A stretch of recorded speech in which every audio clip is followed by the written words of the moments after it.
Livro 4 do Direito de Família, título 1 do Direito Pessoal, subtítulo 1 do Casamento, capítulo 1 Disposições Gerais.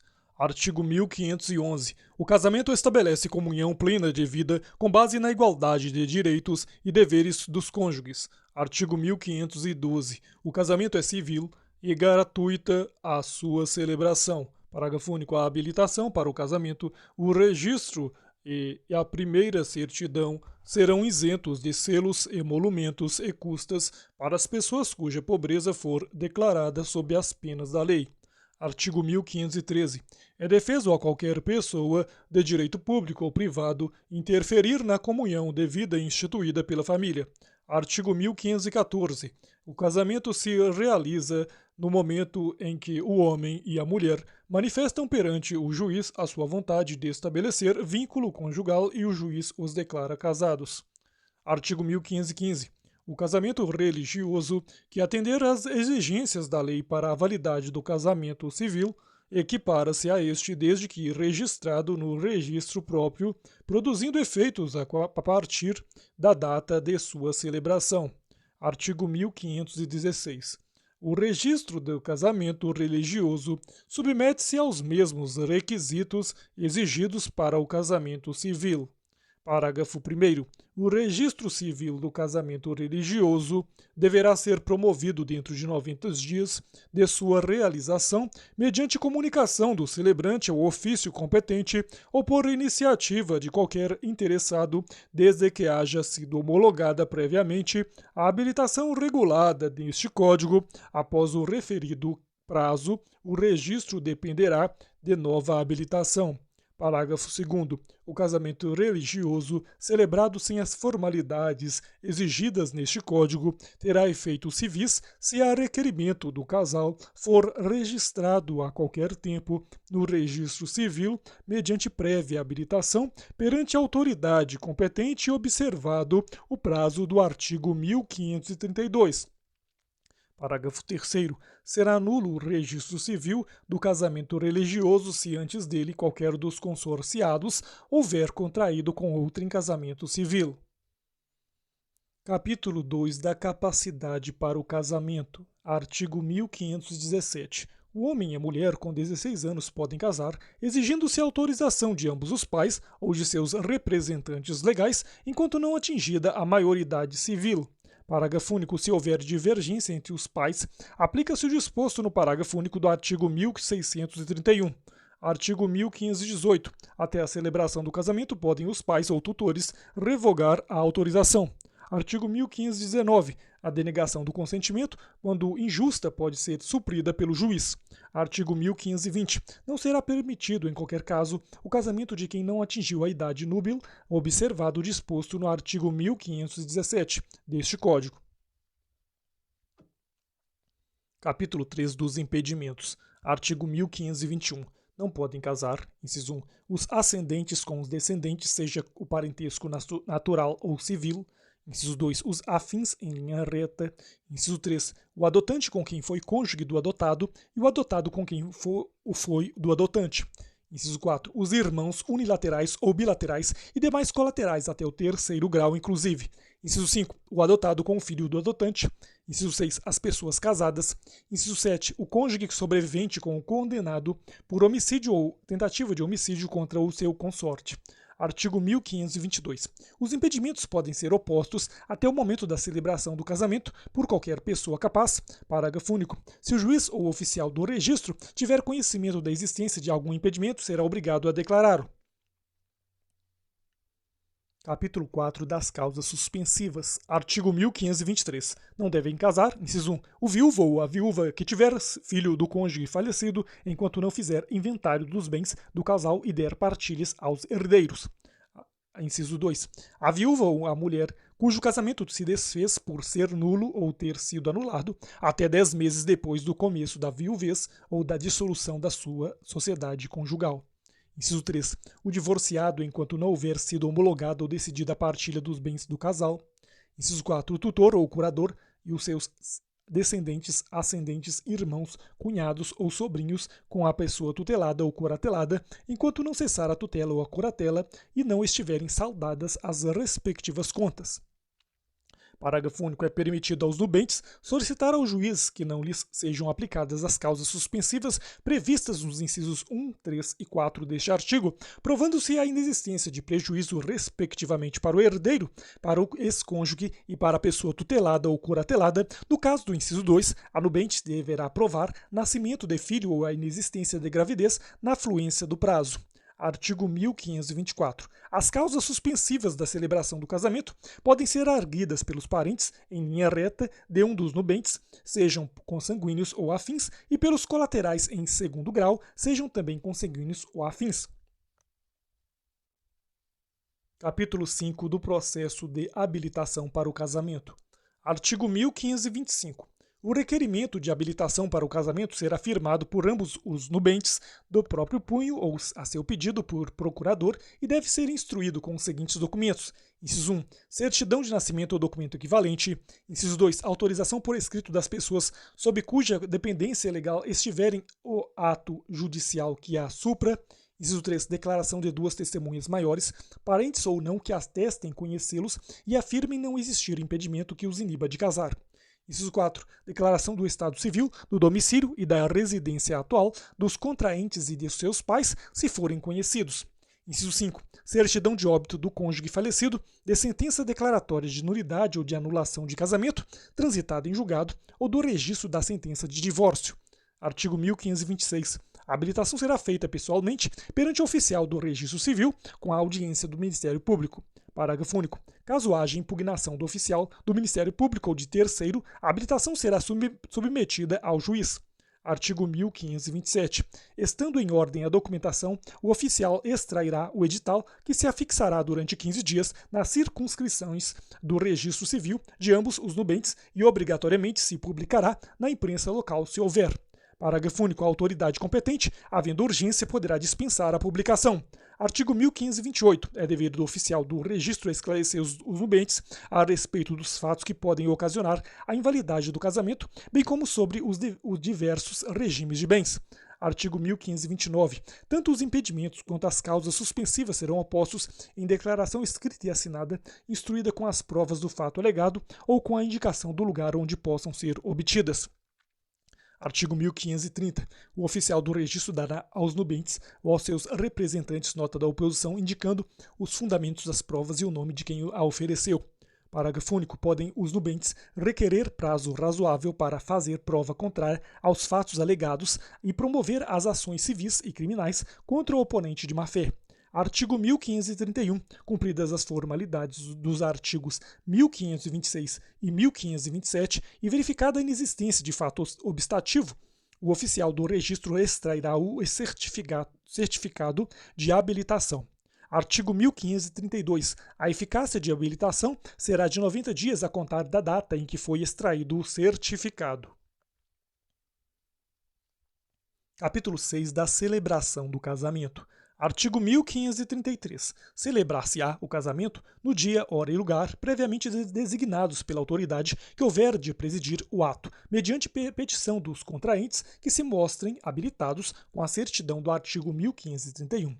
Artigo 1534. A solenidade realizar-se-á na sede do cartório com toda a publicidade, a portas abertas, presentes pelo menos duas testemunhas, parentes ou não dos contraentes, ou querendo as partes e consentida a autoridade celebrante, noutro edifício público ou particular.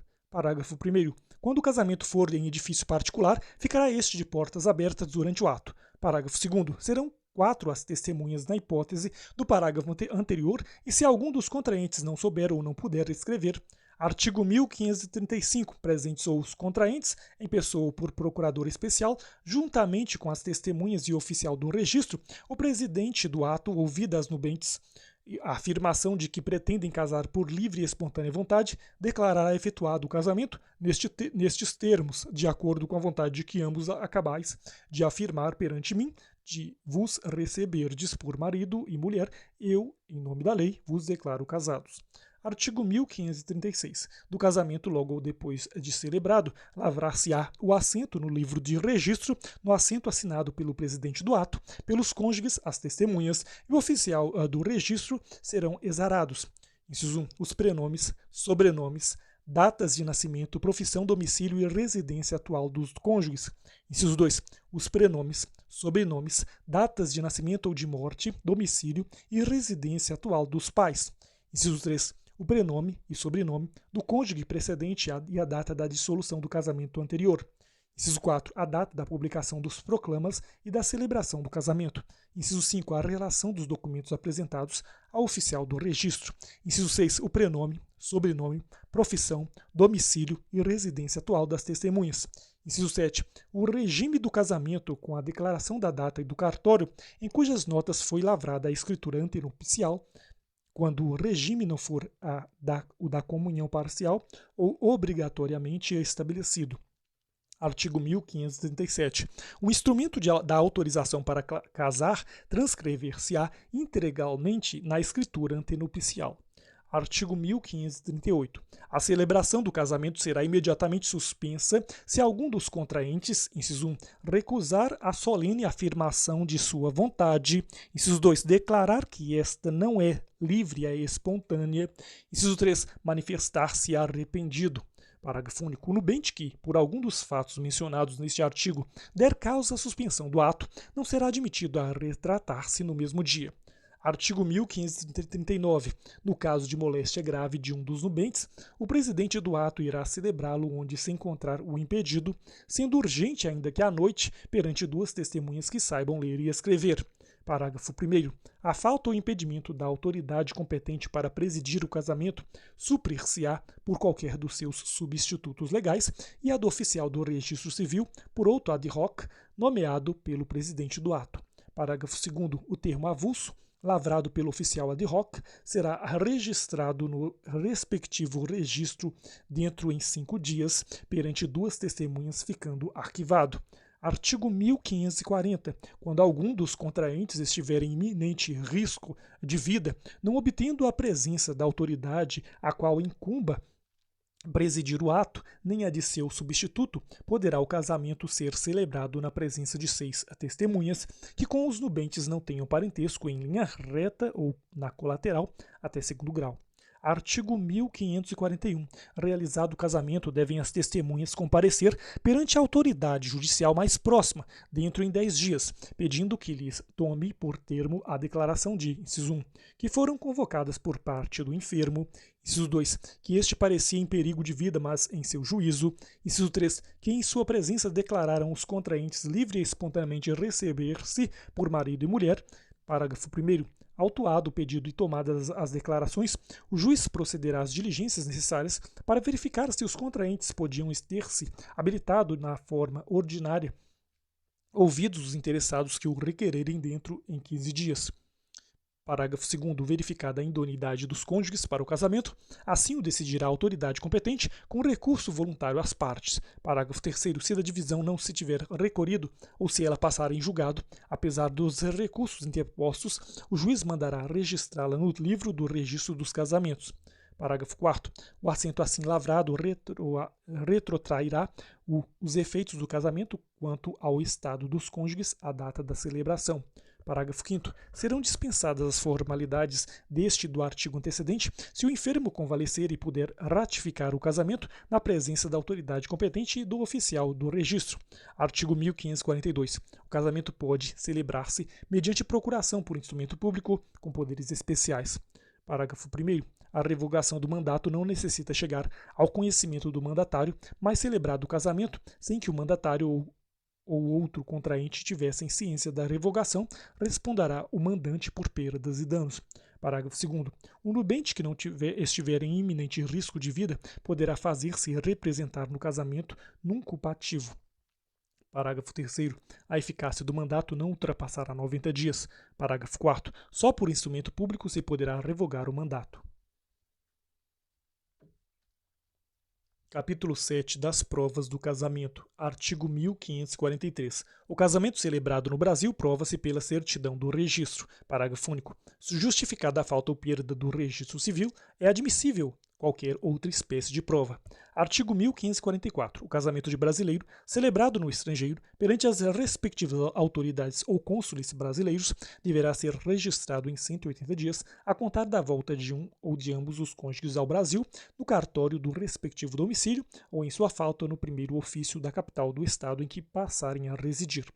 Artigo 1545. O casamento de pessoas que, na posse do estado de casadas, não possam manifestar vontade ou tenham falecido, não se pode contestar, em prejuízo da prole comum, salvo mediante certidão do registro civil que prove que já era casada algumas delas quando contraiu o casamento impugnado. Artigo 1546. Quando a prova da celebração legal do casamento resultar de processo judicial, o registro da sentença no livro do registro civil produzirá, tanto no que toca aos cônjuges como no que respeita aos filhos, todos os efeitos civis desde a data do casamento. Artigo 1547. Na dúvida entre as provas favoráveis e contrárias, julgar-se-á pelo casamento se os cônjuges cujo casamento se impugna viverem ou tiverem vivido na posse do estado de casados. Capítulo 8 da invalidade do casamento. Artigo 1548. É nulo o casamento contraído, inciso 2, por infringência de impedimento. Artigo 1549. A decretação de nulidade de casamento, pelos motivos previstos no artigo antecedente, pode ser promovida mediante ação direta por qualquer interessado ou pelo Ministério Público. Artigo 1550. É anulável o casamento, inciso 1, de quem não completou a idade mínima para casar, inciso 2, do menor em idade núbil, quando não autorizado por seu representante legal. Inciso 3. Por vício da vontade, nos termos dos artigos 1556 a 1558. Inciso 4. Do incapaz de consentir ou manifestar de modo inequívoco o consentimento. Inciso 5. Realizado pelo mandatário, sem que ele ou outro contraente soubesse da revogação do mandato e não sobrevindo coabitação entre os cônjuges. Inciso 6. Por incompetência da autoridade celebrante. Parágrafo 1º. Equipara-se à revogação a invalidade do mandato judicialmente decretada. Parágrafo 2º. A pessoa com deficiência mental ou intelectual em idade núbia poderá contrair matrimônio expressando sua vontade diretamente ou por meio de seu responsável ou curador. Artigo 1551. Não se anulará, por motivo de idade, o casamento de que resultou gravidez. Artigo 1552. A anulação do casamento dos menores de 16 anos será requerida, inciso 1, pelo próprio cônjuge menor, inciso 2, por seus representantes legais, inciso 3, por seus ascendentes. Artigo 1553. O menor que não atingiu a idade núbil poderá, depois de completá-la, confirmar seu casamento com autorização de seus representantes legais, se necessário ou com suprimento judicial. Artigo 1554. Subsiste o casamento celebrado por aquele que, sem possuir a competência exigida na lei, exercer publicamente as funções de juiz de casamentos e, nessa qualidade, tiver registrado o ato do registro civil. Artigo 1555. O casamento do menor em idade núbil, quando não autorizado por seu representante legal, só poderá ser anulado se a ação for proposta em 180 dias por iniciativa do incapaz, ao deixar de sê-lo, de seus representantes legais ou de seus herdeiros necessários. Parágrafo 1º. O prazo estabelecido neste artigo será contado do dia em que cessou a incapacidade no primeiro caso, a partir do casamento no segundo e no terceiro da morte do incapaz. Parágrafo 2º. Não se anulará o casamento quando, à sua celebração, houverem assistido os representantes legais do incapaz ou tiverem, qualquer modo, manifestado sua aprovação. Artigo 1556. O casamento pode ser anulado por vício da vontade se houve por parte de um dos nubentes, ao consentir, erro essencial quanto à pessoa do outro. Artigo 1557. Considera-se erro essencial sobre a pessoa do outro cônjuge, inciso 1, o que diz respeito à sua identidade, sua honra e sua boa fama, sendo esse erro tal que o seu conhecimento ulterior torne insuportável a vida em comum ao cônjuge enganado. Inciso 2. A ignorância de crime anterior ao casamento, que por sua natureza torne insuportável a vida conjugal. Inciso 3. A ignorância anterior ao casamento de defeito físico e irremediável que não caracterize deficiência ou de moléstia grave e intransmissível por contágio ou por herança capaz de pôr risco a saúde do outro cônjuge ou de sua descendência. Artigo 1558. É anulável o casamento em virtude de coação quando o consentimento de um ou de ambos os cônjuges houver sido captado mediante fundado temor de mal considerável e iminente para a vida, a saúde e a honra sua ou de seus familiares. Artigo 1559. Somente o cônjuge que incidiu em erro ou sofreu coação pode demandar a anulação do casamento, mas a coabitação, havendo ciência do vício, valida o ato, ressalvadas as hipóteses dos incisos 3 e 4 do artigo 1557. Artigo 1560. O prazo para ser intentada a ação de anulação do casamento, a contar da data da celebração, é de: inciso 1, 180 dias no caso do inciso 4 do artigo 1550. Inciso 2, 2 anos se incompetente a autoridade celebrante. Inciso 3, 3 anos nos casos dos incisos 1 a 4 do artigo 1557. Inciso 4, 4 anos se houver coação. Parágrafo 1º. Extingue-se em 180 dias o direito de anular o casamento dos menores de 16 anos, contado o prazo para o menor do dia em que perfez essa idade e da data do casamento para seus representantes legais ou ascendentes. Parágrafo 2º. Na hipótese do inciso 5 do artigo 1550, o prazo para anulação do casamento é de 180 dias a partir da data em que o mandante tiver conhecimento da celebração. Artigo 1561. Embora anulável ou mesmo nulo, se contraído de boa-fé por ambos os cônjuges o casamento, em relação a estes como a seus filhos, produz todos os efeitos até o dia da sentença anulatória. Parágrafo 1º. Se um dos cônjuges estava de boa-fé ao celebrar o casamento, os seus efeitos civis só a ele e a seus filhos aproveitarão. Parágrafo 2º. Se ambos os cônjuges estavam de má-fé ao celebrar o casamento, os seus efeitos civis só aos filhos aproveitarão. Artigo 1562. Antes de mover a ação de nulidade do casamento, a de anulação, a de separação judicial, a de divórcio direto ou a de dissolução de união estável, poderá requerer à parte, comprovando sua necessidade, a separação de corpos que será concedida pelo juiz com a possível brevidade. Artigo 1563. A sentença que decretar a nulidade do casamento retroagirá à data da sua celebração, sem prejudicar a aquisição de direitos, a título oneroso por terceiros de boa-fé, nem a resultante de sentença transitada em julgado. Artigo 1564. Quando o casamento for anulado por culpa de um dos cônjuges, este incorrerá, inciso 1, na perda de todas as vantagens havidas do cônjuge inocente. Inciso 2. Na obrigação de cumprir as promessas que lhe fez no contrato antenupcial. Capítulo 9 da eficácia do casamento. Artigo 1565. Pelo casamento, homem e mulher assumem mutualmente a condição de consortes, companheiros e responsáveis pelos encargos da família. Parágrafo 1º. Qualquer dos nubentes, querendo poderá acrescer ao seu o sobrenome do outro.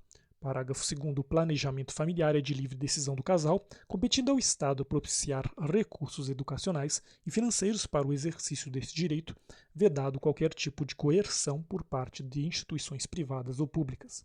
Artigo 1566. São deveres de ambos os cônjuges, inciso 1, fidelidade recíproca, inciso 2, vida em comum no domicílio conjugal, inciso 3, mútua assistência, inciso 4, sustento e guarda e educação dos filhos, inciso 5, respeito e consideração mútuos. Artigo 1567. A direção da sociedade conjugal será exercida em colaboração pelo marido e pela mulher, sempre no interesse do casal e dos filhos. Parágrafo único. Havendo divergência, qualquer dos cônjuges poderá recorrer ao juiz, que decidirá tendo em consideração aqueles interesses. Artigo 1568. Os cônjuges são obrigados a concorrer na proporção de seus bens e dos rendimentos do trabalho para o sustento da família e a educação dos filhos, qualquer que seja o regime patrimonial. Artigo 1569. O domicílio do casal será escolhido por ambos os cônjuges, mas um e outro podem ausentar-se do domicílio conjugal para atender a encargos públicos, ao exercício de sua profissão ou interesses particulares relevantes. Artigo 1570. Se qualquer dos cônjuges estiver em lugar remoto e não sabido encarcerado por mais de 180 dias, interditado judicialmente ou privado, episodicamente de consciência, em virtude da enfermidade ou de acidente, o outro exercerá com exclusividade a direção da família, cabendo-lhe a administração dos bens. Capítulo 10 da dissolução da sociedade do vínculo conjugal.